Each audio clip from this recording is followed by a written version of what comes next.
Wannabe cool aunt is upset I shut her down after criticizing my parenting style. Am I the a-hole? And it's by user deleted. Am I the a-hole for snapping back at my brother's fiancé for criticizing my parenting? I, 35 female, have 3 children, 10 male, 8 female, and 5 male. With my husband, 36 male. My younger brother, 29 male, is marrying Pia, 27 female, in May. They've been dating for a few years. While we've never been close, we get along okay. Although, I've never loved how she often oversteps with my kids. For example, giving them dessert before dinner when my husband and I have said no, joking about how stuffy we are as parents, constantly referring to herself as the cool aunt, etc. Something important to note is that she works in fashion, which her parents often judge, comparing her to her siblings who have jobs that are considered much more successful in our community. So she has a bit of a complex about it. Anyway, last night, we were all having dinner at my parents' place. The topic turned to my kids' school and extracurricular activities. My older son plays soccer, piano, and does karate. My daughter does classical dance, art classes, and swimming.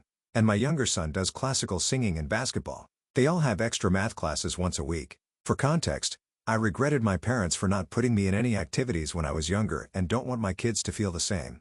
My husband thinks it'll teach them time management and hopefully, some of these hobbies stick. Right now, they enjoy everything. But this could change, boosting their college applications when that time comes. And obviously, we expect them to excel in school. All 3 can do well in their classes without effort, but we don't want them to coast by and burn out like we did. So we are firm on them actually studying, doing homework, etc.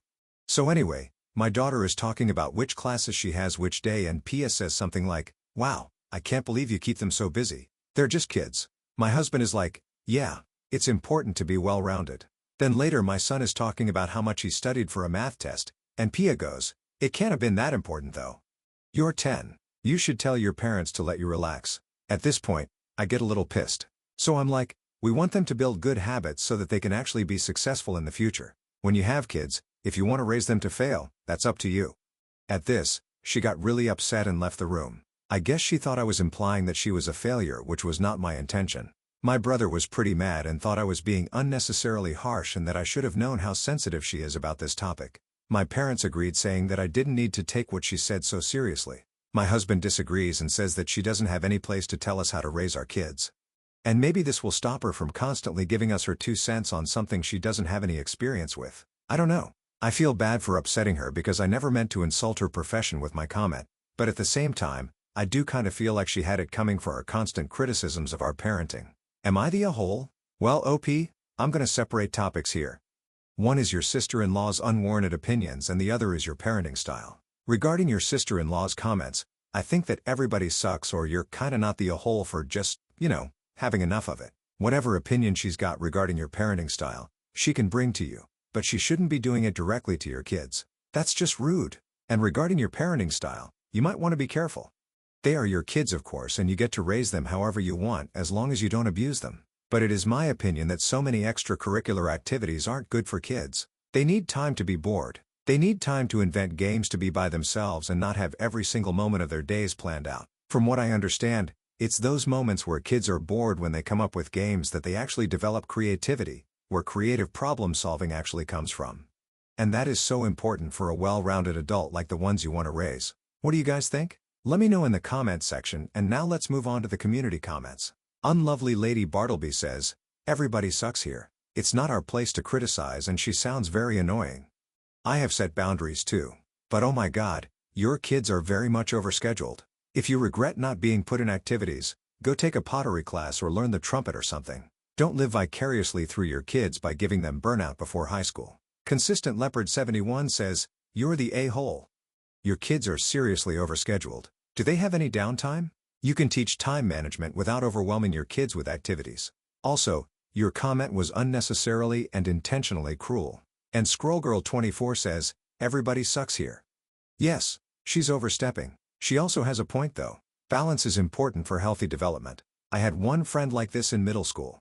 Parents hyper-fixated on college admissions and a very full extracurricular calendar. In high school, as soon as she got an ounce of freedom, she became known for giving sexual favors to boys in the school bathroom. My randomly assigned freshman roommate was the same, all Kumon and med school pressure. We were loading her into an ambulance with alcohol poisoning within the first month of college. You don't have to like your sister-in-law. Don't let that stop you from considering her perspective though. Your kids may feel the same when they're her age if you aren't careful. Offset it. Since a lot of people are assuming that I was talking about not putting kids in extracurriculars when I said raising kids to fail, I wasn't. Since Pia was talking about my son studying for his test and how she thought that was unnecessary, that is what I was talking about. Is I believe it's important for kids to study. I do not think that kids who don't do extracurriculars are bound to fail or that my kids would somehow be failures if they didn't do these activities. I just think that is one good way to set them up for success. Edit 2. More context. I have never forced my kids to continue their extracurriculars, and they know that if they ever feel like they want to stop, they can tell me. I have told them this many times and they are tired of me asking if they want to quit when they don't. My kids choose their extracurriculars and have lots of friends there. They have told me multiple times how happy they are to be doing them. Always have stories about something fun they did in their classes, etc. I tell my kids to excel in school because that is what they are doing right now, and I know they are capable of it in the future as long as they develop good study skills and work ethic, which I hope that I'm providing them with the tools they need to do it. If they were ever not doing well despite trying, I would never punish them for that, and they know that would be an instance where we could have an open conversation. Edit 3. My kids' schedule, since people have been asking. They wake up at 8 a.m. School starts at 5 and it is a 5-minute drive from my house. They shower, eat breakfast, and I drop them off. They come home at around 3:30 p.m. They play outside with their friends until around half an hour before their activity for the day. When we get ready, including eating a small snack like a fruit or a sandwich, and go. The kids also have granola bars and things in their activity bags, and they're allowed to eat in most of their classes, like during a break or something. The activities usually start at around 5 to 5:15, but some of them start a little later. Their activities typically end at 6 or 6:45. The latest they are ever home is by 7, but that is only on Thursdays, and usually they are home sooner by 6:15 or 6:30. From then to 7:30 is their time to freshen up and get ready for dinner, which is 7:30 to 8.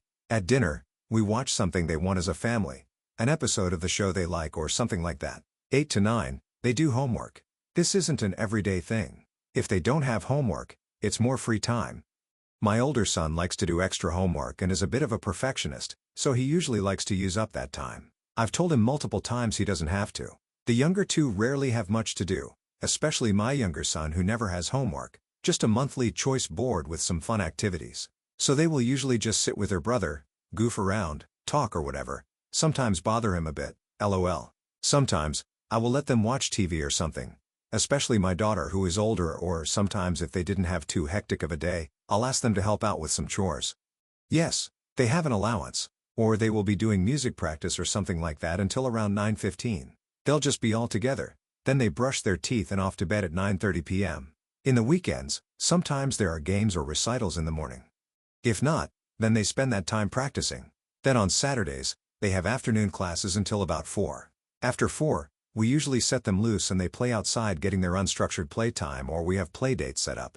This is until about 8 when we spend some time together eating dinner and stuff as a family. Sometimes, we'll have movie night or game night. This is until around 10 to 10:30 when they will go to bed, if it's a Saturday. If it's a Sunday, 9:30. Or we might have a dinner party. In that case, we will probably be out a little longer, around 12 or 1. The kids usually end up falling asleep there. Also, Sunday is mostly their day. We have an informal rule where we don't really tell them what to do unless they have a makeup class, pretty uncommon, or some kind of family event, which is usually in the evening past 7. So no matter what, they get the morning and afternoons to themselves, 9, 10, 11, whenever they wake up until 6, 7ish. Sometimes we might ask if they want to go to the library or a nearby park, or they'll just play at home. Honestly, I use the weekend mornings and afternoons to catch up on chores and to do meal prep, groceries, etc. So my husband handles the kids' situation more at these times, which is why I neglected to mention this in more detail earlier, but my husband thought it was relevant. It may seem a bit hectic, but it is what works for us and we'd never have had an issue with it. Edit 4. I will be having an honest conversation with my kids tomorrow about whether they enjoy their activities, and to reiterate that I would not consider them a failure if they ever wanted to quit, which is just what people have been saying they might think. I don't know how it'll go, but I will keep you all updated. Well, the community is in between everybody sucks and you're the a-hole, and OP gave a very thorough context regarding the schedule to try to mitigate some of the criticism. So now let's move on to the update to see how this story ends. Thanks to everyone who replied earlier. After reading what everyone had to say throughout yesterday and today, I texted Pia today and we agreed to meet at my brother's to talk since I wanted to apologize. I started off by saying that I was sorry for what I said and that I hurt her feelings and I made her feel bad about her profession even unintentionally. I could have handled the disagreement differently. I also apologized for possibly communicating that I thought her future kids might fail if she doesn't parent them the way I do mine. She said she didn't take it that way but was more upset that she thought I was calling her a failure. I reassured her I wasn't and do not see her that way. She ended up accepting my apology and we talked about some other things including why I lashed out. I told her that I really appreciate her being a caring aunt to the kids, but I was genuinely confused why she always seemed to think that whatever we were doing was wrong and it led to me snapping. She was hesitant to talk about it at first, but ended up revealing more about her childhood and how it affects the way she sees our kids, the only kids she really has any type of regular contact with. According to her, her parents were strict in some ways, like eating habits, gender roles, and grades, and she sometimes projects these on my children, which explains some other comments she's made before. And on the flip side, some of the other more chill things she does is a conscious sort of effort to intervene whenever she sees hints of her parents' parenting style in the way we interact with our kids. Despite her parents' strictness in some areas, they didn't really care about what their kids did out of school and wouldn't sign them up for anything even if they asked. She said that she felt horrible for thinking this way, but she felt jealous of how my kids got to explore so many different activities which she never got to as a kid, especially seeing how happy they always are about them. Basically, seeing my kids raised like she wished she was raised just made her think of the what-ifs and brought back the bad memories of what life with her parents actually was like. And demeaning our parenting was an attempt to make us seem less perfect. She told my brother about this, but begged him not to tell me because she didn't want us to have a negative opinion of her. Apparently, she's been trying to find a therapist, but it's been tough finding someone who can help her while also understanding things from a cultural perspective. I'll admit it threw me off a little since it wasn't what I had expected, but, obviously, it was difficult for her to admit and she clearly wasn't proud of feeling that way. I told her I was really glad that she opened up to me and that I could see her point of view, but that her trauma wasn't an excuse to try and parent my kids for me, and that I didn't know how comfortable I would be letting her around my kids just for now until she can get the help that she needs. I asked her to let me know if there's anything else I can do because I do really feel bad for her after hearing all of this. Even though I'm a little disturbed at how fixated she is on my kids, I also told her that she should try to remember that she has a cool job she loves, is marrying a man she loves, and is away from her parents' influence, which sounds pretty successful to me. Not that she needs me to tell her, but she looked like she needed reassurance after our talk. She thanked me and said she would try her best to rein in the parenting talk. She also said that she never saw how it bothered me since I usually would try to play it off. I usually do that to avoid tension. All in all, I think that went as well as it could have. I do wish we didn't have to go low contact, but after talking with my husband, we've decided that right now, that's what's best for our kids, to protect them from being confused and used as parts of their aunt's trauma. We hope that once she's talked with a professional and gotten some real counseling about her past, my kids will be able to build a healthier relationship with her. On a slightly related note, we will be having a family meeting later tonight with my kids once they get back from playing outside to discuss the incident and examine their schedule. Still, the conflict with future sister-in-law is kind of resolved. Thanks to everyone for their responses and support. Willoughby, I agree with you.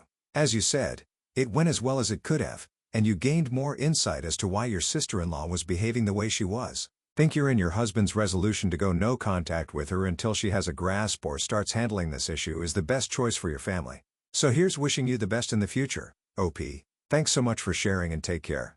And now, let's finish this video with a mood booster post. This post is from the subreddit Malicious Compliance and it's by user M155M01. Throw your receipt at me. Have fun picking it up from the trash. I worked at a hardware store about 7 years ago. We sold big gas bottles, 11 kilos or 24 in freedom units of liquid petroleum gas. And if you brought in an empty bottle, we would give you a filled one in exchange for a price. How it worked was that the customer came to the checkout, expressed their wishes on what kind of bottle they needed, and paid. The gas bottles were given to them outside the store at a loading station for bigger goods. The checkout machine would print automatically 2 receipts, one normal receipt and one the customer would hand over to a worker in the loading station outside the store as a proof they paid for the gas. By law, we had to always verbally offer a receipt to every customer. This is to prevent selling things under the table and a cashier could get fined if they didn't offer a receipt. So a lot of customers automatically deny having the receipt and just tell you no receipt, thanks, before you even open your mouth. Some take the receipt, but just drop it directly in the trash bins right after the checkout. In comes the villain, a middle-aged man who wants to exchange his empty bottle to a filled one. He's being a generic a-hole and barely acknowledged me, the cashier in my mid-20s. He pays and takes the receipts. He crumbles them up and throws it at me. He said he didn't need a receipt.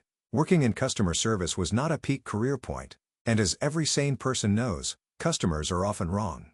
However, never had I been disrespected so much that someone would throw a piece of trash at me. In kicks the malicious compliance.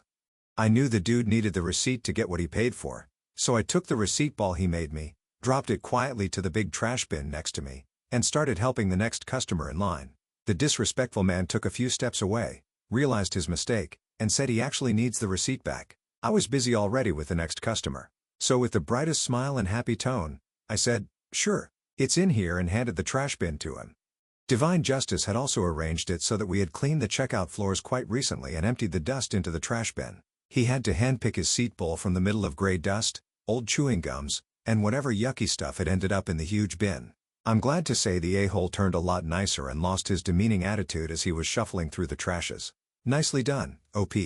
A small lesson in humility is always a good thing, particularly to a-holes like that one.